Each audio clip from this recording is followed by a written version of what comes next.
नहीं करी परेशान अब ही बानी हम नादान से चढ़ी जानी फान लागे लेल बही कोई हम जान बड़ा लगी छोट नदी में थाही ना अभी पानी कम बाजी अरे नाम है हमरो कमर लोगे सही ना नाम है हम जुदा हम हो गए माना मगर ये जान लो जाना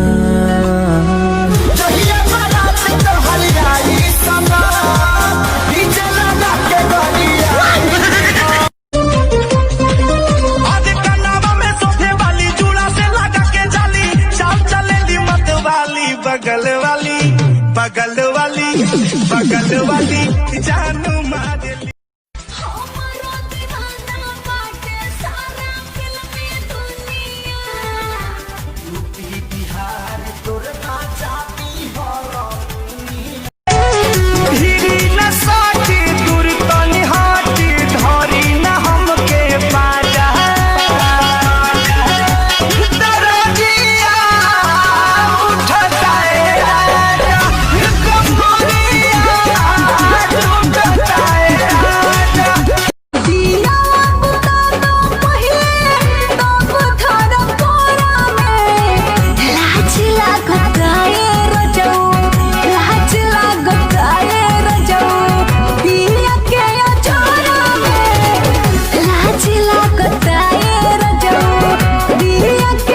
आप हमें भूल जाओ हमें कोई गम नहीं, आप हमें भूल जाओ हमें कोई गम नहीं। जिस दिन हमने आपको बुला दिया समझ लीजिएगा इस दुनिया में हम भैया ना मिलन ना जी मुँह ना देखला करिए नु बानी कि रोजा दारू पी के जावे जैसन संगत धैले बा तो सैया पाउच पी के। ओ हेलो, क्या है? तुम वही हो ना जो फराक से नाक पहुँचती थी? तेहू वे है नु 5-6 साल के हो गए रहली तब ले लंगटे घूमत हली। क्या क्या मेहंदी लगा के क्या?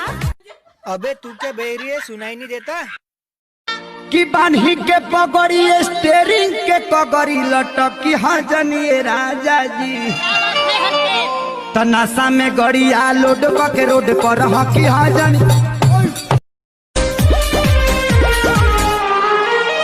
चेहरे की चमक जब जाएगी तब याद तुझे मेरी आएगी अभी यार मिलेंगे लाखों पर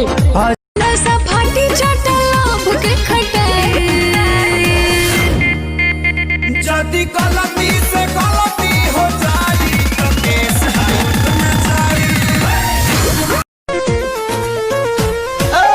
जान मारे लाला काला हंगवाए गोरी जो बना डोला बताई मान चोलिए में अटकल परान